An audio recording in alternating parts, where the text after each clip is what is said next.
Okey, ni kita dah masukkan PKC. Dah tadi. Okey, masukkan PKC. Sekarang kita masukkan oat, kita masukkan fish meal. Fish meal lah, ada kan? Fish meal kan? Sekarang kita masukkan sedikit rice bran. Satu je. Sebab tak banyak.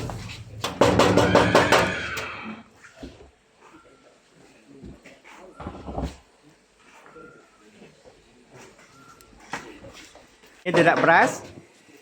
Sekarang kita dah masuk. Ni oat. Tunjukkan dah. Oat. Memang dia macam tepung. Ni oat.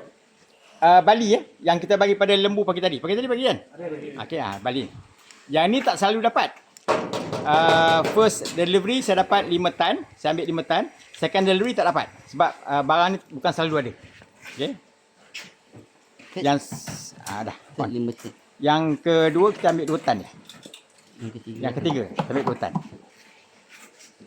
Okey, jalan. On. Kita masukkan bahan baru kita on. DCP tak masuk ke, Nas?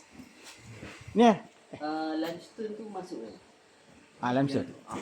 Masukkan sikit. 2 genggam.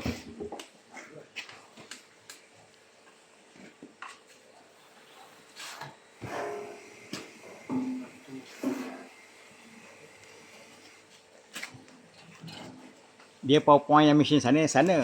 Sebabkan tu hari bocor, dia meletup sebab air dah terkena. Dia nak repair, tu dah 2 tahun tak repair tau. Nantilah repair kan. Dah. Fish meal dah masuk dah? Dah. Berapa banyak?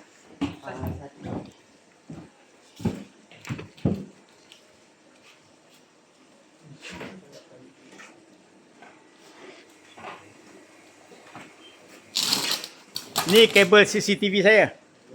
Sampai depan tu. Dululah cerita pasal CCTV. Suruh orang buat 6,000 tu.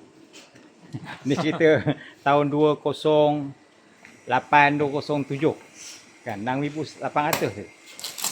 Kan CCTV pakai kabel semua kan. Lepas tu nak murah, saya tarik kabel sendiri, beli dekat Lauyat kabel tu tarik. Masuk kat sini.